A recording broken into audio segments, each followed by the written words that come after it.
Shalom saudara-saudara yang terkasih dalam nama Tuhan. Kita bersyukur kepada Tuhan. Kita akan beribadah kepada Tuhan, mendengar firman Tuhan. Kita berdoa. Tuhan, biarlah Engkau menerangi hati dan pikiran kami untuk kami boleh memahami kebenaran-Mu. Dan mampukan kami untuk menjadi pelaku akan kebenaran-Mu. Dalam Kristus Yesus Tuhan kami berdoa. Amin. Saya mengajak kita membaca firman Tuhan dari Roma pada pasal 8 ayat 35 dikatakan demikian. Siapakah yang akan memisahkan kita dari kasih Kristus? Penindasan, atau kesesakan, atau penganiayaan, atau kelaparan, atau ketelanjangan, atau bahaya, atau pedang? Lalu kemudian saudara, pada ayat 38 berbunyi demikian. Sebab aku yakin bahwa baik maut maupun hidup, baik malaikat-malaikat maupun pemerintah-pemerintah, baik yang ada sekarang maupun yang akan datang, atau kuasa-kuasa, baik yang di atas maupun yang di bawah, ataupun sesuatu makhluk lain, tidak akan dapat memisahkan kita dari kasih Allah yang ada dalam Kristus Yesus Tuhan kita. Yang berbahagia adalah setiap orang yang mendengar dan melakukan firman Tuhan. Tema kita, akan saya katakan tema bagi kita bahwa tidak ada yang dapat memisahkan kita dari kasih Kristus. Dan walaupun tadi saya hanya membaca beberapa bagian saja untuk menghemat waktu, maka saya menyarankan saudara di rumah membaca dari ayat 31 sampai dengan ayat yang ke-39. Latar belakang jemaat di Roma adalah jemaat yang sangat kuat.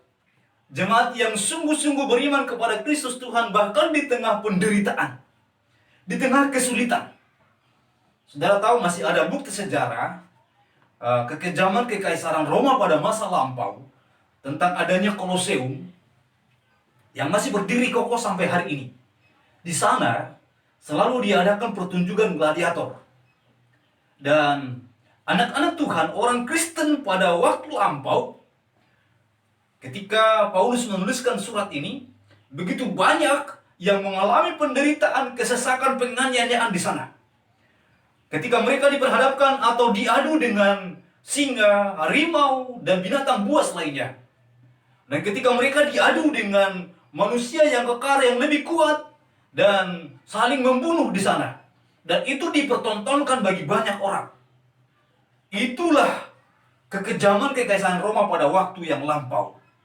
Saudara-saudara terkasih nama Tuhan, bahkan sejarah mencatat suatu kali pernah kekaisaran Roma membakar sebuah perkampungan Kristen karena dikatakan bahwa di sana diadakan perjamuan kudus, dan ketika pemimpin ibadah mengatakan ini adalah tubuhku, ini adalah darahku, dan orang yang mengintip mendengarkan kabar itu mengatakan kepada kekaisaran bahwa orang Kristen kanibal memakan tubuh dan meminum darah manusia. Dan itu mengakibatkan kemarahan dan tanpa diselidiki lebih lanjut, dan perkampungan itu dibakar habis. Begitulah kengerian yang terjadi pada waktu itu. Saudara-saudara, namun Paulus berkata pada bagian ini bahwa tidak ada yang dapat memisahkan kita dari kasih Kristus. Dan pada bagian ini juga dikatakan bahkan penindasan, kesesakan, penganiayaan yang sering dialami oleh jemaat di Roma pada waktu itu, ternyata itu tidak dapat memisahkan kita dari kasih Kristus Tuhan. Satu hal yang sangat luar biasa, saudara-saudara terkasih nama Tuhan, bahwa jemaat di Roma sering sekali mendapatkan kesukaran itu, penderitaan itu. Tetapi ternyata itu justru membuat mereka lebih kuat beriman kepada Tuhan. Sehingga jemaat di Roma pertumbuhannya lebih cepat daripada pertumbuhan jemaat yang ada di Yerusalem. Mengapa? Karena ternyata benih para martir adalah, darah para martir adalah benih dari gereja. Pertumbuhan ternyata terjadi ketika diperhadapkan kepada situasi yang sulit, semakin terjepit, semakin dibabat, semakin merambat. Jadi saudara terkasih nama Tuhan, ketika iman Kristen ditertekan di satu daerah, Maka lihatlah beberapa tahun kemudian bahwa daerah itu akan terus berkembang kekristenan di sana. Dan itu yang sering kita temukan dari kisah-kisah Alkitabiah yang kita boleh baca. Ketika orang-orang percaya pada waktu itu dimasukkan di penjara, dikurung, bahkan juga dianiaya, justru mereka semakin giat, semakin bersemangat memberitakan Injil. Rasul Paulus berapa kali dipenjarakan, berapa kali dilempari batu. Petrus berapa kali dipenjarakan, dan bahkan juga dilempari batu. Bahkan Stefanus pernah dilempari batu sampai mati. Dan dia melihat kepada langit dan dikatakan anak Allah sedang menyambutnya. Saudara-saudara terkasih nama Tuhan, ternyata iman Kristen semakin dianiaya, semakin kuatlah orang-orang Kristen beriman kepada Tuhan. Dan iman bertumbuh dalam penderitaan. Iman semakin membuat kita kuat, bukan semakin kita kuat dalam penderitaan. Jadi bukan penderitaan melemahkan kita. Orang beriman pasti akan kuat di situasi apapun. Bahkan ketika diperhadapkan situasi bahaya, pedang seperti yang dikatakan pada ayat ini, ketelanjangan, kelaparan, kesulitan yang tiada tara, maka itu tidak akan menjerumuskan atau menjatuhkan dia. Justru itu akan mengangkat dia lebih kuat lagi, karena dia akan semakin dekat kepada Tuhan. Adakah engkau hari ini di dalam kesulitan? Adakah saudara hari ini di dalam penderitaan? Adakah saudara hari ini dalam kesesakan karena penyakit, karena kekurangan, atau karena materi yang kurang, atau karena masalah lain, saudaraku? Tuhan menjanjikan bahwa Tuhan tidak akan pernah terpisah dari kita. Tidak ada yang memisahkan kita dari kasih Kristus. Kekurangan pakaian atau ketelanjangan yang dikatakan oleh ayat-ayat di atas ini, saudara yang terkasih nama Tuhan, itu pun tidak akan memisahkan kita dari kasih Kristus. Karena kita akan ingat, bahkan burung pipit di udara Tuhan pelihara. Apalagi kita anak-anaknya. Bahkan bunga bakung di padang yang tidak meminta didandani oleh Tuhan. Apalagi kita anak-anaknya. Tuhan berjanji akan menyertai kita sampai kepada akhir zaman. Tuhan berjanji kepada kita bahwa tidak ada yang dapat memisahkan kita dari kasih-Nya. Dan ingat, ini adalah unconditional promise. Ini adalah janji yang tidak bersyarat, di mana Tuhan menjanjikan tanpa diberikan suatu syarat tertentu, bahwa ketika orang percaya kepada Tuhan, maka dia mewarisi janji-janji ini. Dia mewarisi janji bahwa Allah selalu ada pada dia. Tuhan tidak pernah benar-benar meninggalkan dia. Ada kalanya kita merasa bahwa kita telah kehilangan, kita telah merasa bahwa kita ditinggalkan karena begitu kita sulit. Tapi saudara-saudara terkasih nama Tuhan, ingatlah bahwa Tuhan tidak pernah meninggalkan kita. Dia tidak pernah terpisah dari kita, dia selalu ada pada kita. Dan saudaraku, bahkan ketika penyakit datang, ketelanjangan datang, bahaya datang, pedang datang, kelaparan datang, penganiayaan, kesukaran yang berat datang, Tuhan ada bersama dengan kita. Tuhan selalu menyertai kita. Dia akan memberikan pertolongannya. Beberapa hari yang lampau, kita telah merenungkan firman Tuhan. Pertolongan Tuhan tidak pernah terlambat, saudara-saudara terkasih nama Tuhan. Ketika virus Corona melanda dunia ini, pertolongan Tuhan tidak pernah terlambat. Tuhan ada bersama dengan kita. Tuhan akan melindungi anak-anaknya. Tuhan menyertai anak-anaknya. Dan Tuhan berjanji, bahkan ketika kita mati pun, jika kita harus mati pun, Tuhan menjanjikan surga bagi orang yang percaya kepadanya. Itu buktinya Tuhan tidak pernah terpisah daripada kita, baik dalam hidup ini maupun dalam kematian. Tuhan berada menyertai kita, mengasihi kita, menolong kita, memberikan kemurahannya bagi kita, saudara-saudara terkasih nama Tuhan. Saudara yang terkasih dalam nama Tuhan, Tuhan senantiasa memberikan kita pertolongannya. Tuhan tidak pernah meninggalkan kita. Tidak ada sesuatu yang dapat memisahkan kita dari Dia, dari Kristus Tuhan. Dan itu berarti kita membaca pada ayat 37 bahwa kita lebih daripada pemenang. Mengapa kita akan lebih daripada pemenang? Karena Kristus telah menang untuk kita. Dia telah mengalahkan segalanya untuk kita.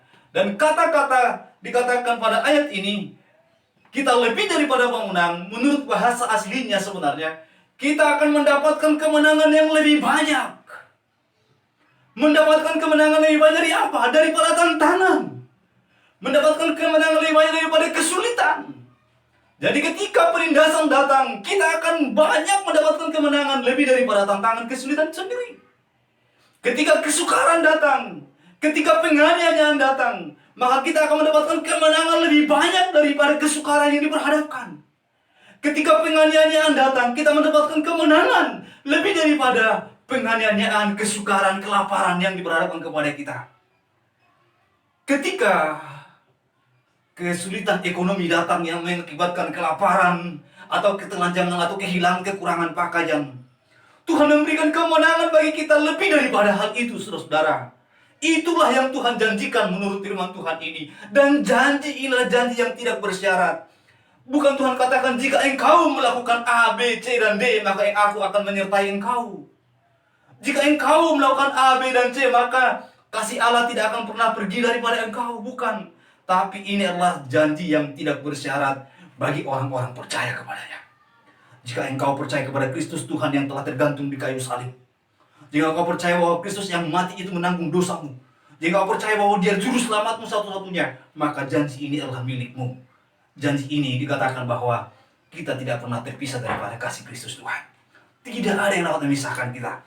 Saudaraku, lebih jauh dan lebih dalam lagi, firman Tuhan katakan kepada kita pada ayat 38 dan seterusnya, dikatakan kepada kita bahwa baik maut maupun hidup, baik malaikat-malaikat maupun penguasa-penguasa yang ada sekarang pun atau yang akan datang, kuasa-kuasa yang ada di atas maupun yang ada di bawah, tidak dapat memisahkan kita dari kasih Kristus. Sudah tahu maksudnya apa?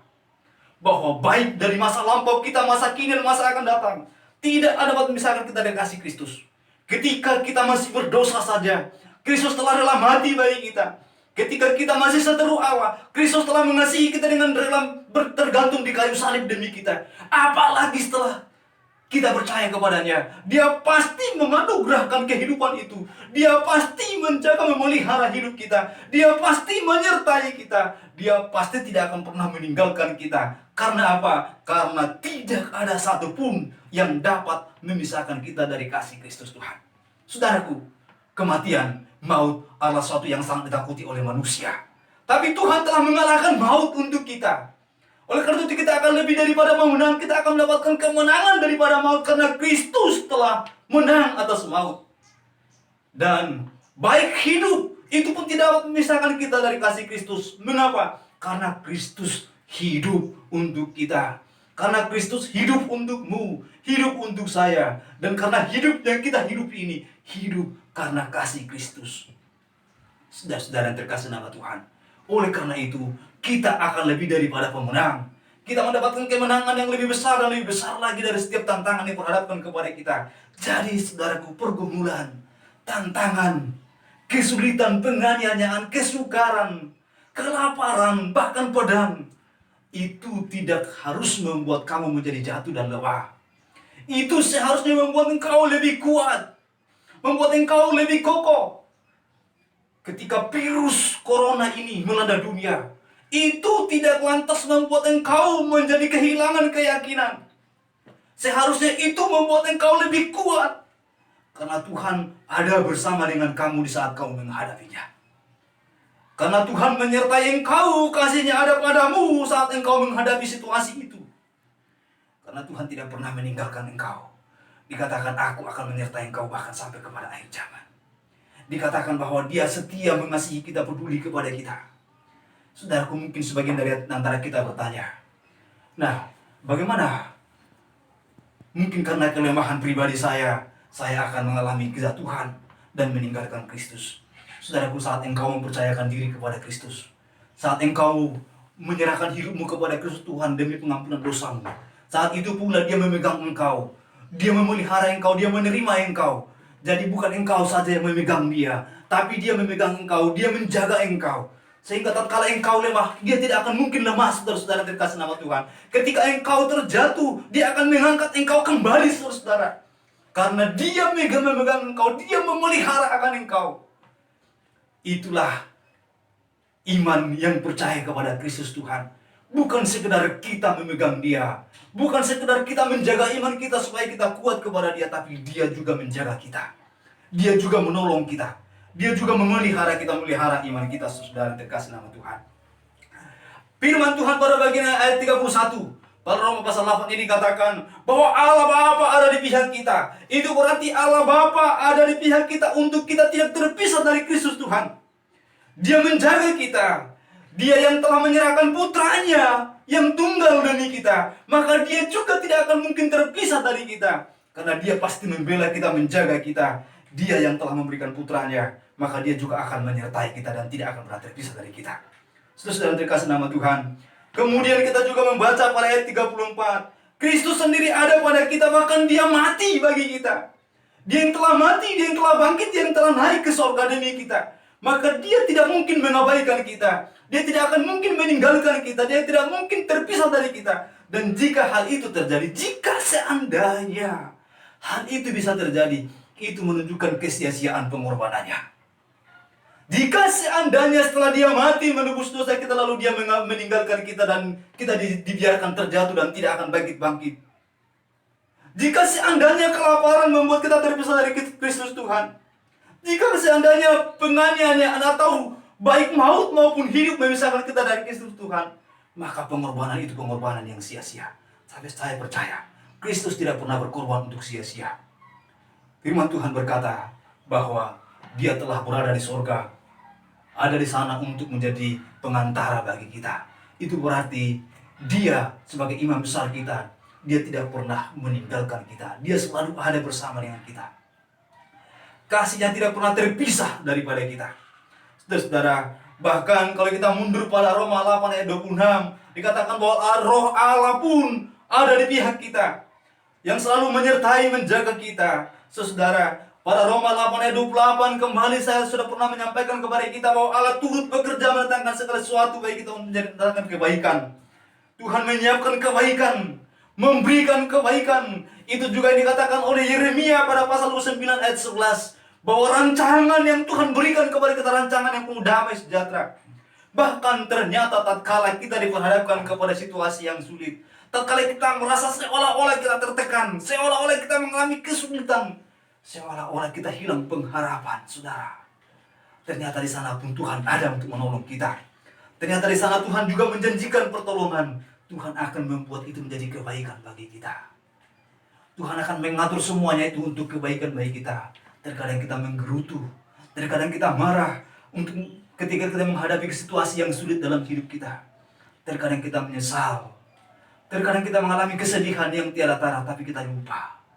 Ternyata itu untuk kebaikan bagi kita. Ternyata itu untuk masa depan yang terbaik bagi kita, seperti yang Yeremia katakan pada pasal 9 ayat 11. Bahwa Tuhan membuat rancangan yang terbaik, rancangan hari depan yang penuh dengan pengharapan. Saudara-saudara, ayat 32 dikatakan bahwa Kristus telah rela mati bagi kita. Bagaimana mungkin dia mau terpisah lagi dengan kita? Dia telah mengorbankan dirinya, telah mengorbankan tubuhnya, telah tercurah darahnya demi kita. Bagaimana mungkin dia akan rela terpisah dari kita? Maka tidak akan mungkin, saudara. Saya kembali mengatakan, dia yang telah mati menunjukkan kasih yang sangat luar biasa bagi kita. Dan kasih itu dikatakan, itu adalah kasih yang tidak akan pernah terpisah daripada kita. Saudara-saudara, hari ini kita merenungkan firman Tuhan di tengah-tengah kesulitan global hari-hari ini. Percayalah kepada Tuhan. Tuhan masih ada menyertai kita. Kasihnya selalu ada pada kita. Dia mengasihi saudara dan mengasihi saya. Dia menguatkan kita bersama-sama. Dan dia akan menyertai kita menghadapi semua tantangan ini. Dalam kesulitan, di dalam tantangan, di situ Tuhan hadir untuk memberikan kita kekuatan dan kita akan mendapatkan kemenangan. Bahkan ayat ini mengatakan lebih daripada pemenang. Kita akan menaklukkan penyakit ini, virus ini, kita akan menaklukkan seluruh tantangan yang ada. Karena Tuhan menyertai saudara, menyertai saya.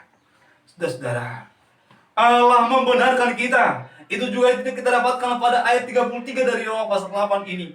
Allah yang membenarkan kita, itu berarti Allah yang telah memberikan kita hidup yang berkemenangan. Karena kita telah dibenarkan dan kita telah dikuduskan, telah disucikan oleh Dia. Saudara-saudara, pengalaman kita secara pribadi akan mengalami perubahan setiap hari. Pengalaman-pengalaman rohani kita mungkin akan mengalami perubahan setiap hari. Tetapi pembenaran kita terjadi satu kali untuk selamanya. Ketika Kristus telah mati dan menebus dosa kita, ketika kita percaya kepada Dia yang telah mati itu, hari itu pembenaran terjadi. Dan saudara tahu, pembenaran itu adalah istilah hukum. Dan ketika palu diketuk, maka hukuman telah selesai. Ketika dibacakan bahwa hukuman telah selesai, maka orang yang didakwa telah terbebas dari hukuman itu. Kristus telah mati bagi kita untuk menanggung dosa kita. Dan oleh karena itu kita dibenarkan dalam Kristus Tuhan. Saudara-saudara yang terkasih nama Tuhan. Dan kita juga membaca ayat 34 pada Roma pasal 8 ini. Dikatakan, Kristus menjadi pengantara bagi kita. Dia menjadi mediator yang mendamaikan kita dengan Allah Bapa. Allah Bapa yang harusnya memurkai kita dengan hukuman, akan menghukum kita karena dosa-dosa dan perbuatan kita. Tapi Kristus yang telah mendamaikan kita, Kristus yang telah rela mati itu menanggung dosa kita. Dan kemudian saudara, dia juga menjadi imam besar bagi kita seperti Ibrani katakan pada pasal yang keempat ayat 14 dan selanjutnya. Saudara-saudara, itu berarti Kristus selalu ada bersama-sama dengan kita dalam seluruh laku kita. Dia hadir menolong kita. Namun terkadang kita tidak tahu, kita lupa bahwa ada Kristus bersama dengan kita. Terkadang kita lupa bahwa dia melihat dan juga mengetahui segala sesuatu yang kita perbuat. Tetapi saudara, ingatlah mulai dari hari ini, Kristus selalu ada padamu. Dia selalu mengasihi engkau. Dia peduli kepada engkau. Saudara, apakah kita dapat terlepas dari kasih Kristus karena kelemahan kita? Tidak, karena dikatakan tidak ada satupun yang dapat memisahkan kasih Kristus daripada kita. Baik oleh hidup maupun maut. Ini menggambarkan segala hal tidak dapat memisahkan kita dari kasih Kristus. Yang tercatat di sini itu merupakan perwakilan dari semua hal di alam ini. Semua hal tentang manusia, segala hal. Tidak ada yang dapat memisahkan kita dari kasih Kristus Tuhan kita. Oleh karena itu berbahagialah, bersyukurlah, berharaplah kepada Tuhan. Tetaplah kuat di dalam Tuhan, bahwa kita memiliki Tuhan yang tidak pernah meninggalkan kita. Kita memiliki Tuhan yang selalu menyertai kita di setiap detik, setiap napas hidup kita. Tuhan Yesus yang maha baik memberkati kita semua. Marilah kita berdoa. Bapa yang maha baik, kami sangat bersyukur kepadamu. Engkau yang menganugerahkan Kristus bagi kami. Kami sangat bersyukur dalam Kristus yang telah menebus dosa kami. Kami sangat bersyukur kepada Kristus Tuhan yang telah menyelamatkan kami. Bahkan juga yang berjanji akan menyertai kami, yang tidak akan mungkin terpisah dari kami untuk selama-lamanya. Apapun tidak dapat memisahkan kami dari kasih-Mu. Itulah yang kami renungkan pada hari ini. Dan ketika kami berhadapan kepada kesulitan, kepada pergumulan, kepada tantangan, ajari dan ingatkan kami bahwa Tuhan ada bersama dengan kami akan melewati semua itu. Pertolongan Tuhan nyata bagi kami. Bagi bangsa kami yang saat ini sedang bergumul, bagi bangsa kami yang saat ini sedang menentang atau melawan virus corona, bagi para penguasa atau pemerintah, bahkan juga para tim medis, biarlah Tuhan memampukan mereka gugus tugas COVID-19, mampukan mereka Bapa untuk menyelesaikan permasalahan ini. Dan kami berdoa, biarlah Engkau menyelesaikan masalah-masalah serius ini Allah kami. Orang-orang saat ini Tuhan mengalami sakit penyakit karena virus, Tuhan jamah sembuhkan mereka ya Allah kami. Dan kami berdoa bagi mereka Tuhan yang terluka, bahkan berduka karena mungkin anggota keluarganya telah pergi karena virus corona ini ya Allah kami. Kami tahu setiap orang yang percaya berada pada tangan Tuhan. Mereka bersama-sama dengan Engkau di surga yang mulia. Dan ingatkan, hiburkan mereka ya Allah kami. Terima kasih Bapak, hiburkan setiap anak-anak Tuhan yang terluka, bahkan juga yang berduka itu ya Bapak. Terima kasih Bapak, kami semua di hari Tuhan ini, teguhkan dan kuatkanlah kami. Gereja Tuhan GKPI, Tuhan berkati. Berkati Ibu Ketua Misnori kami, berkati seluruh staf-staf, berkati hamba sebagai sekretaris umum Misnori, berkati juga gereja-gereja Tuhan, pelayan-pelayan para pendeta, bahkan jemaat-jemaat. Berkati juga Tuhan semua orang percaya di muka bumi ini. Terima kasih Bapak, terima kasih Tuhan. Dalam nama Tuhan Yesus kami telah berdoa. Dan kami percaya kasih Kristus selalu ada pada kami.